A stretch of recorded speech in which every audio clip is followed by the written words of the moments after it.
Ganito ang nangyayari guys pagka mahiluhin guys. Pang 3 days na namin ngayon. Pang ilang gabi na, pang 4 nights na yata.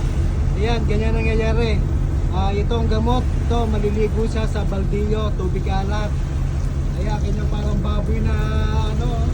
Kasi panay tulog ito, panay higa, hindi makakain. Hindi makatulog ng ayos kasi maalon. Kita nyo naman oh. Nagsusuka ito nagsusuka. So pagka ganito, ito yung gamot. Tested na to guys, na pagka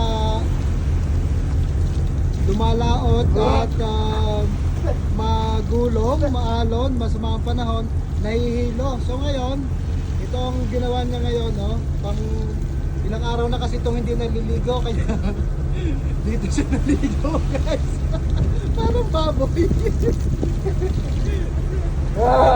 Ito naman na, tumatakbo kami. Pasuka-suka pa yan. Hindi rin makakain. Kaya kawawa guys pagka hindi sanay sa dagat. Or kahit sanay sa dagat, pagka natagal lang hindi nakalaot ganito. Tumatakbo kami ngayon, madilim. Pero mga 2 days from now, nasa tabi na kami. Sana okay na to pagkaligo na. Ayan. Okay naman yan guys, okay naman yan.